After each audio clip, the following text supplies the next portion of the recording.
dominant feeling among the Europeans of Central Africa is that time is running out. Here, where only 70 years ago, Cecil Rhodes and his band of pioneers planted the Union Jack and pacified the natives, the words partnership and multiracialism are the last hope of 300,000 white men living among 7 million black men. To Rhodes and his pioneers, the land, then known as British South Africa, was purely a business investment. And like all investments, there were risks. Unfamiliar climate, unfriendly natives. The climate they learned to enjoy. The natives they put to work for the greater glory of Queen and Empire and the greater solvency of the British South Africa Company. And so it is now the Federation grew and prospered. The boundaries were drawn, Northern Rhodesia, Nyasaland, and Southern Rhodesia. And the new pioneers came from a damp and decaying Europe to carve for themselves a clean, well-lighted place in the sun. They transplanted provincial England to Central Africa, but it grew up looking like Edmonton. Salisbury, capital of Southern Rhodesia and capital of the Federation of the two Rhodesias and Nyasaland. Federation, born in 1953, was a dream that the Southern Rhodesians had nurtured for a long time. As the great industrial and agricultural leader of Central Africa, she would have an easy market for her goods in the other two territories, while reaping millions in taxes from the mining corporations of the North.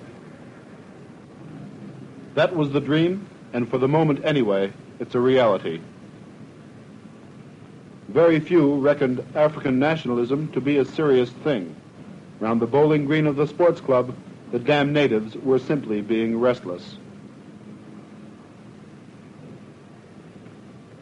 Then came what many Rhodesians call Britain's policy of abandonment.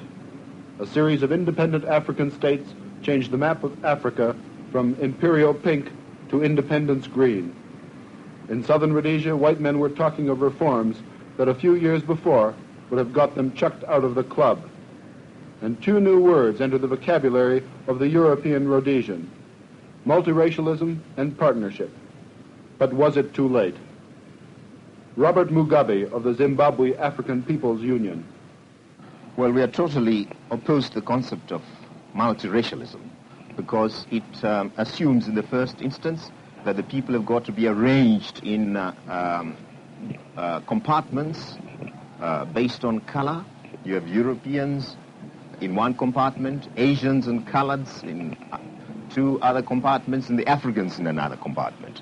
And immediately you talk of multiracialism, you are accepting as a starting point that the races are different, and this difference must be recognized. We are non-racialist in our approach.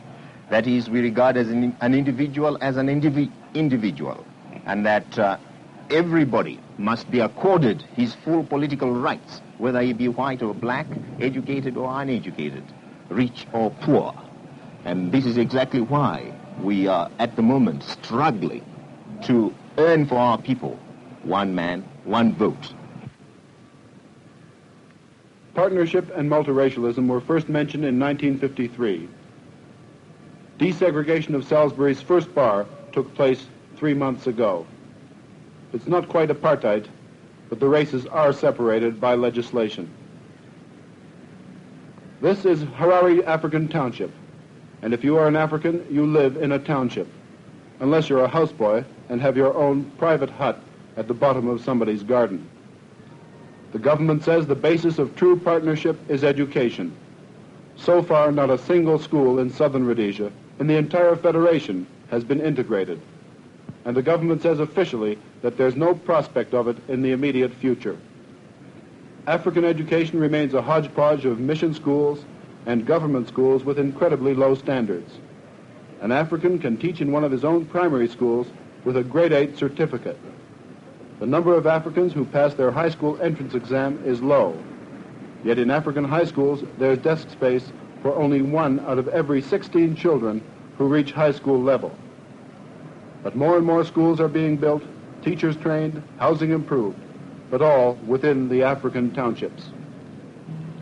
A multiracial society was one of the things forecast in the federal constitution 8 years ago. So far, many government officials admit there is very little evidence of it.